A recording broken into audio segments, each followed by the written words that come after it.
Advokat kondang Hotman Paris Hutapea akhirnya angkat bicara terkait isu sensitif yang menyeret nama Paula Verhoeven.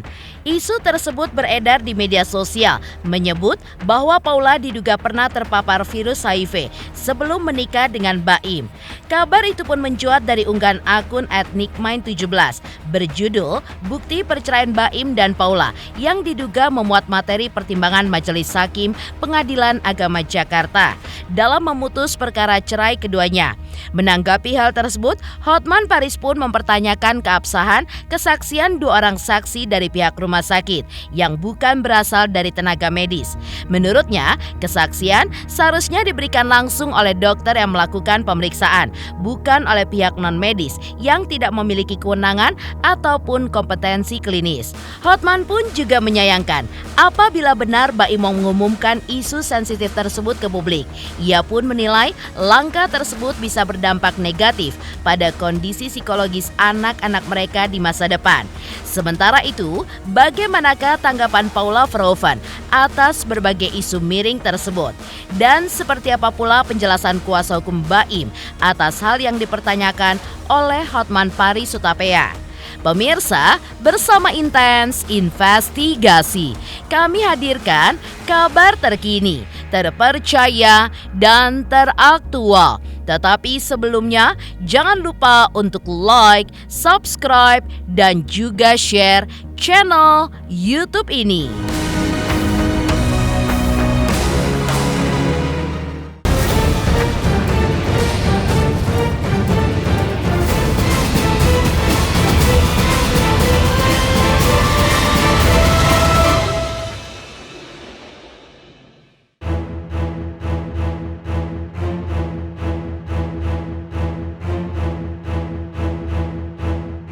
Beban yang dipikul Paula Verhoeven pasca resmi bercerai dengan Baim Wong tampaknya kian berat.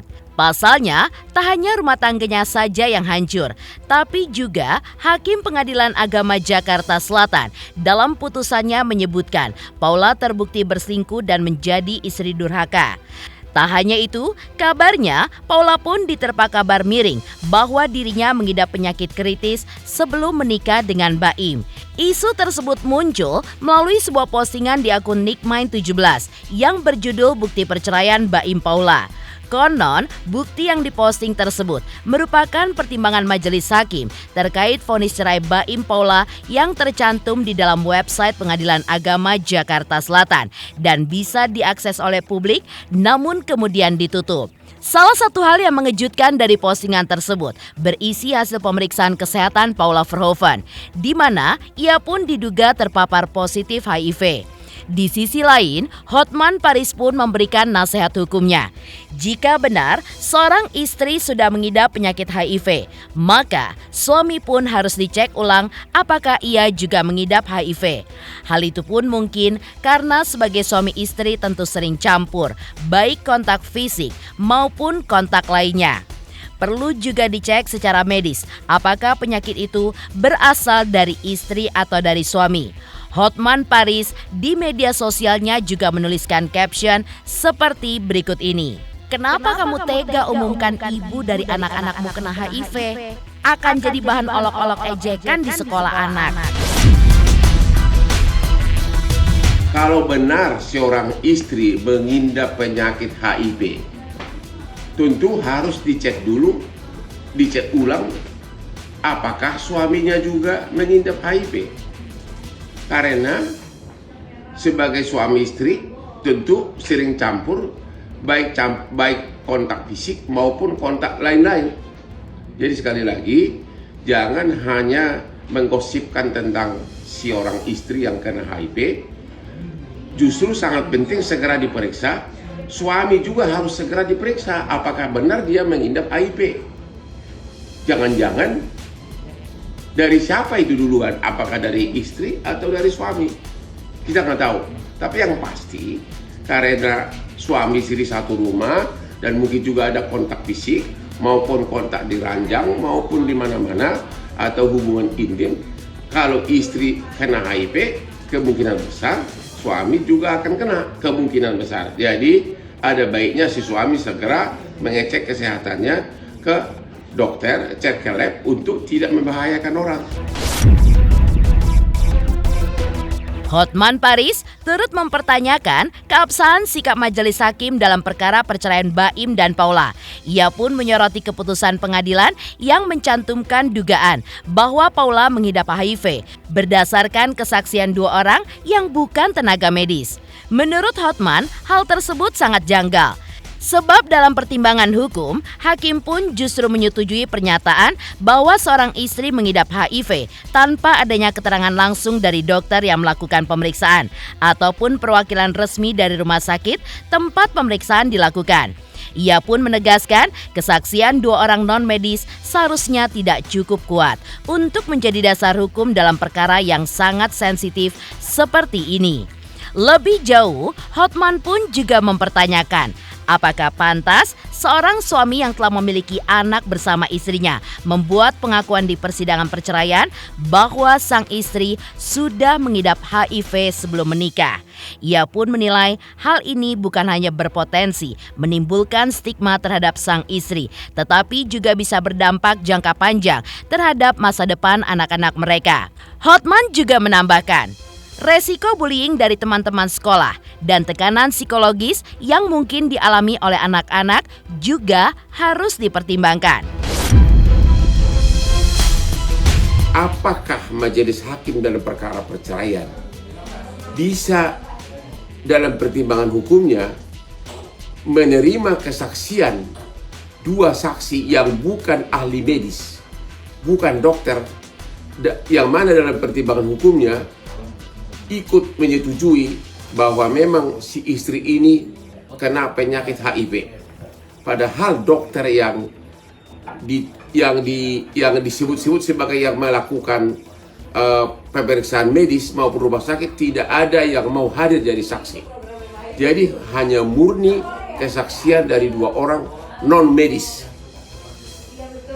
Yang kedua, apakah dapat dibenarkan seorang suami yang sudah mempunyai anak dengan istrinya, ya, dibenarkan membuat pengakuan dalam persidangan perceraian mengatakan bahwa istrinya itu sudah mengidap HIV sebelum nikah?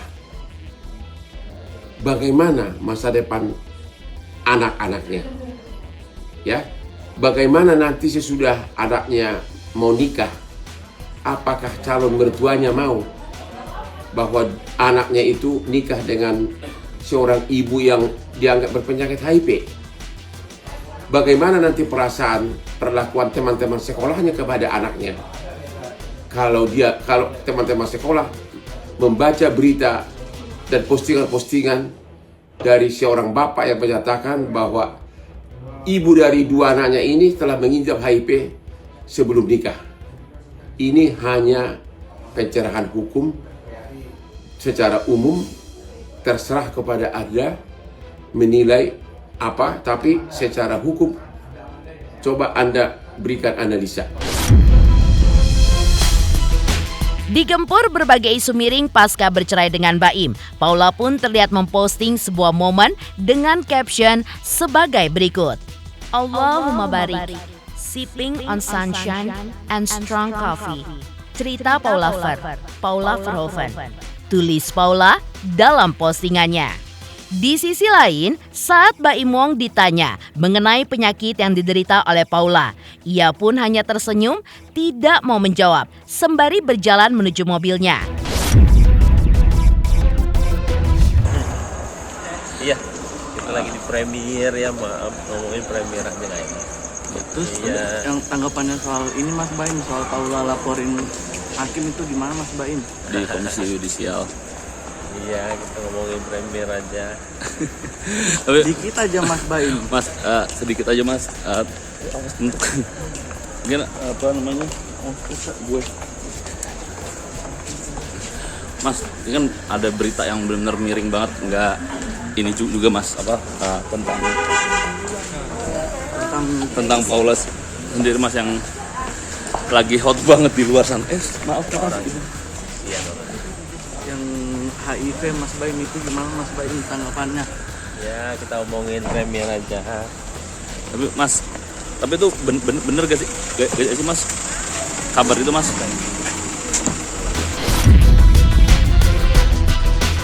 Sebelumnya, Fahmi Bahmid, kuasa hukum Baim, sempat menyebutkan bahwa salah satu poin yang ada dalam gugatan perceraian Baim karena Paula terpapar penyakit kritis yang tidak mungkin bisa disembuhkan.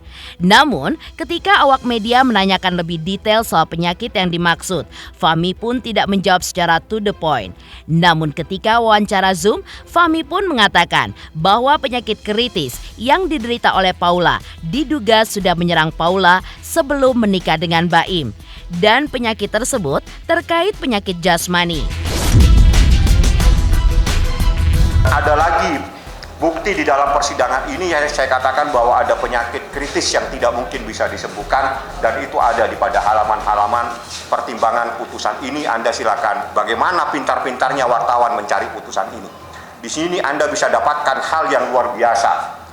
Ya, Anda bisa dapatkan putusan ini, Anda akan mendapatkan hal yang luar biasa dari persoalan ini. Itu yang saya berikan. Saya hanya menyampaikan intinya, Anda cari putusannya, di dalam putusan itu, Anda nanti saya kasih tahu pada halaman berapa, Anda cari sendiri bahwa ada seseorang yang mempunyai penyakit kritis yang tidak mungkin bisa sembuh.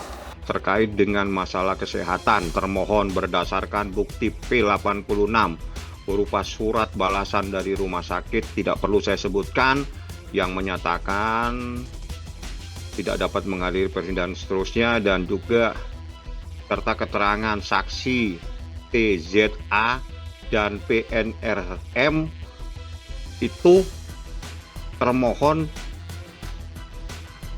pemeriksaan kesehatan termohon sebelum menikah dinyatakan mempunyai penyakit.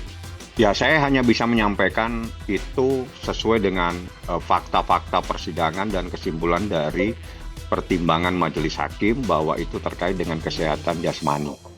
Jadi Anda bisa memberikan clue sendiri, tegas terkait dengan kesehatan jasmani. Nanti kalau ketemu Baim tanyakan, itu sebuah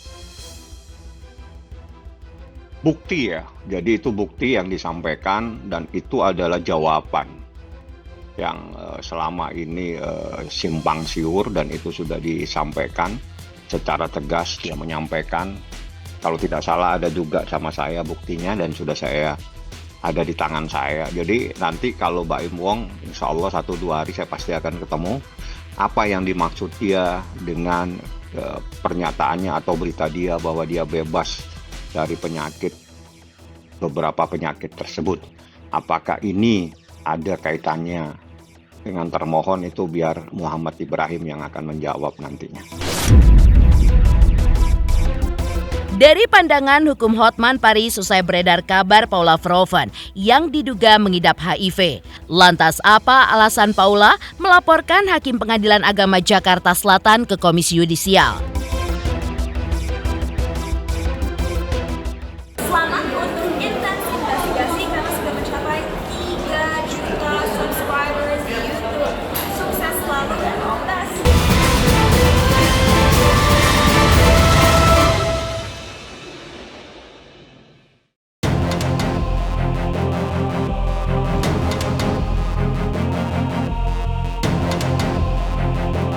Tak terima dituding berselingkuh dan dicap sebagai istri durhaka tanpa bukti yang akurat, Paula akhirnya mengambil langkah hukum. Ia pun secara resmi melaporkan Hakim Pengadilan Agama Jakarta Selatan ke Komisi Yudisial. Menurut Paula, majelis hakim telah keliru dalam memberikan pertimbangan putusan dalam sidang perceraiannya dengan Baim. Salah satu hal yang paling disesalkan adalah adanya dugaan perselingkuhan yang diarahkan kepadanya, serta cap istri durhaka yang ia nilai tidak berdasar. Tak hanya itu, Paula pun juga menyayangkan karena hasil putusan tersebut dapat diakses secara umum melalui situs resmi Pengadilan Agama. Hal ini pun dinilainya bisa memicu fitnah yang semakin liar di masyarakat.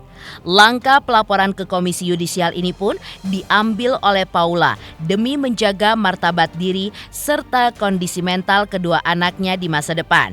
Ia pun berharap agar kedua anaknya kelak tidak tumbuh dengan membawa luka akibat pemberitaan dan tuduhan yang tidak terbukti. Lantas, seperti apakah poin-poin utama dalam laporan Paula ke Komisi Yudisial?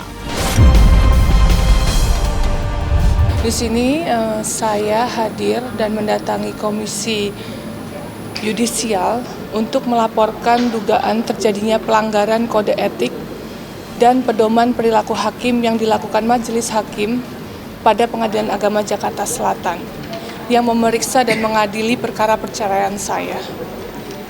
Dan di sini saya akan menyampaikan beberapa poin.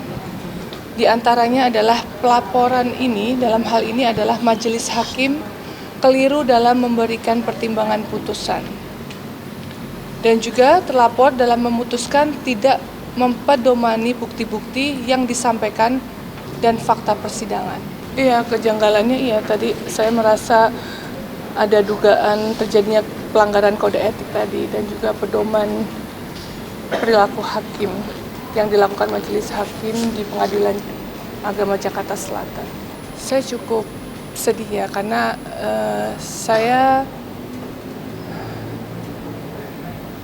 menurut saya ini fitnah ini sudah terlalu jauh ya, udah terlalu jauh, dan di sini saya punya 2 anak laki-laki.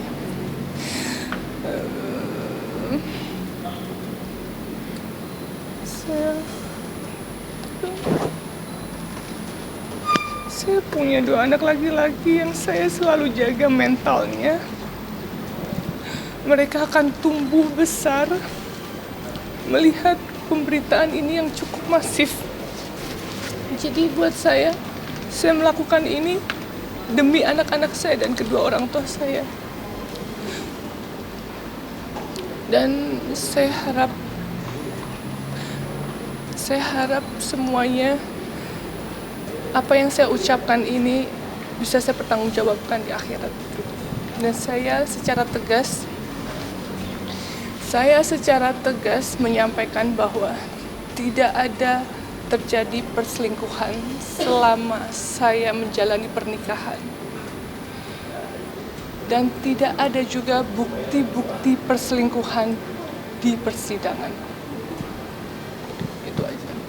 Tidak ada rekaman dan juga 4 saksi yang melihat kalau saya berselingkuh gitu. Di sini secara tegas saya menyatakan tidak ada terjadi perselingkuhan selama saya menikah.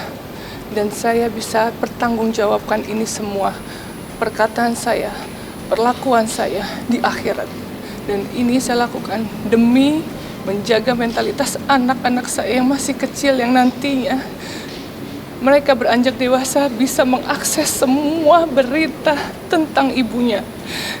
Dan saya harap di sini saya berdiri untuk seorang ibu yang melindungi anak-anak saya gitu. Di sini saya berbicara, saya tidak berkeberatan untuk co-parenting, tapi saya di sini meminta keadilan untuk hasil putusan beserta bukti-bukti yang ada.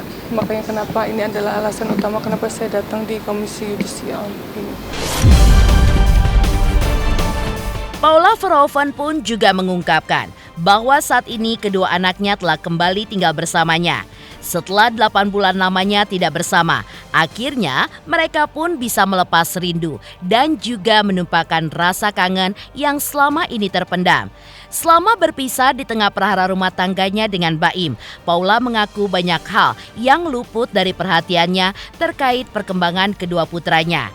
Ia pun menyadari ada banyak perubahan yang terjadi pada kedua anaknya, baik secara fisik maupun secara emosional. Salah satu hal yang cukup mengejutkan baginya ketika ia mengetahui bahwa pakaian yang dulu dibelinya untuk anak-anak kini sudah tidak muat lagi. Hal ini pun menjadi simbol kecil dari besarnya waktu yang telah berlalu tanpa ia sadari. Waktu yang juga membawa perubahan pada kedua anaknya. Iya. Sekarang kebetulan masih sama saya, jadi sekarang saya lagi menikmati momen yang bertiga dan bersama ponakan-ponakan saya, dan karena juga hampir 8 bulan lamanya saya tidak tidur sama mereka, dan pastinya ya mereka sangat kangen ya gitu.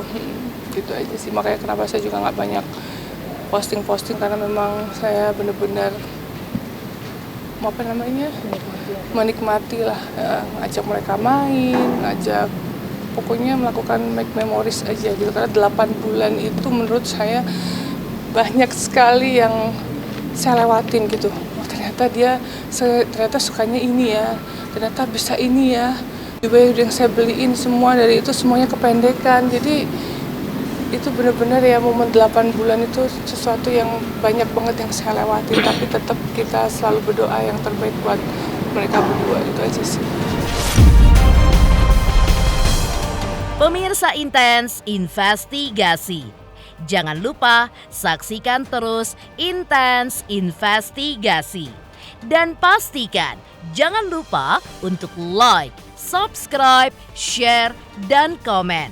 Tim redaksi Intens Investigasi juga mengucapkan banyak terima kasih kepada semua subscribers hingga kanal Intens Investigasi kini sudah mencapai 3 juta subscribers.